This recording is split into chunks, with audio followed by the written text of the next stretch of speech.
қаласында Абдул-Муталиб атында бір кісі өмір сүріпті. Абдул-Муталиб Құрайш қауымының ең үлкен және беделді руынан болатын. Халық арасында барлық оны жақсы көретін, сондықтан қаланың басқаруын оған сеніп тапсырыпты.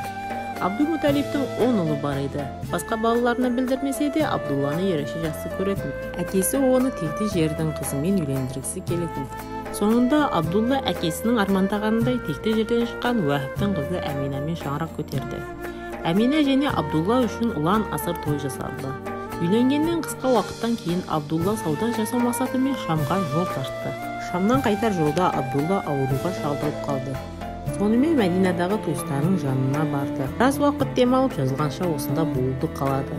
Бірақ күн өткен сайын ауруы асқына түсті. Соңында Мәдинада көз жұмды. Ал әйелі Әмина оны күтіп, жолға қарайлайтын. Оған балалары болатыны жайлы сүйіншіні айтқанында қалай қуанатындығын ойлап күнін өткізетін. Абдулланың өлім хабарын алған Әмина мен әкесі Абдул-Муталиб қатты құлазыды. Әминаның сүйікті жары енді еш қайтып оралмайды. Әмина жалғыз қалды.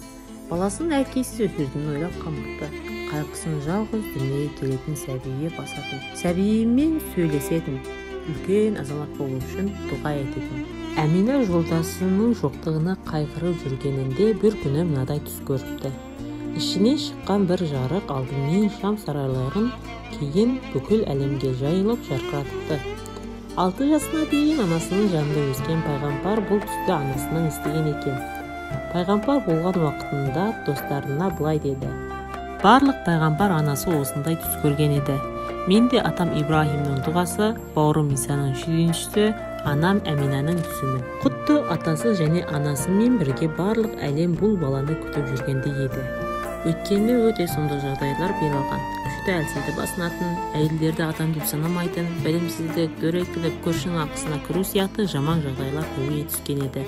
Ішімдік, құмар сияқты жағымсыз әдеттерде көбейгендіктен қоғамда әдепсіздік кең тараған. Ұлы Алла бұрын адамдарды әділеттілікке, жақсылыққа шақыратын және жамандықтан тиятын пайғамбар жіберген еді. Осы кезде де әдеттен озған халықты Құдайға және әділеттілікке шақыратын бір пайғамбар күтетін. Сондықтан әр қауым осындай ұлы пайғамбардың өз арасынан шығуын қалайтын. Өздеріне жіберілетін бұл пайғамбардың ерекшеліктерін одан бұрын келген пайғамбарлар айтып кеткен еді. 571 жылы сәуір айының 20-сы. Осы жылға арабтар піл жылы деп атаған. Үлкен оқиға болған жылдар сол жайттардың есімімен аталатын. Баласы көз жұмған кездері Йемен басшысы Әбраха Меккеге алып пілмен келіп Қағбаны құлатуды көздеген.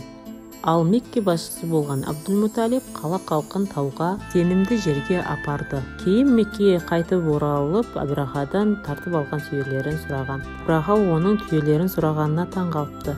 Өйткені Қағбаны құлатпау үшін жалынатынын ойлаған еді. Ал ол басшы бола тұра қара басының қамын ойлап түйелерін сұрап келген еді. Мен Қағбаны құлату үшін келдім. Сен сөйте тұра өз түйелеріңді ойлайсың ба? Деп таңғалып сұрақ қойды. Абдул-Муталиб болса, бұл түйелердің иесі менмін.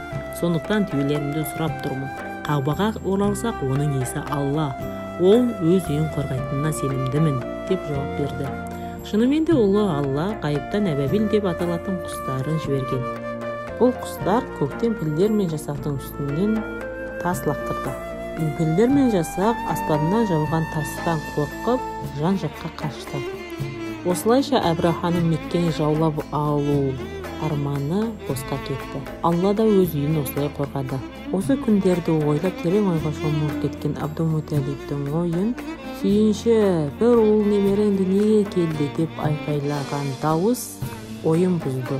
Бұл дауысты естіп өте қуанды. Немересін құшағына алды, иіскеді, кеудесіне басып баласы Абдуллаға ұқсас шақтарын көруге тырысты. Сәбиге ат қою керек еді. Әмина түсінде атын Мұхаммед деп қойылуы керектігін көргенін айтты. Абдулла немересіне орай Қағбада ас берді. Қонақтар кішкене немересіне неліктен бұрын соңында ешкімге қойылмаған бұл есімді бергенін сұрады. Абдул-Муталиб: көкте Алла, жерде адамдар оны матасын деп осы есімді қойдым деп жауап берді.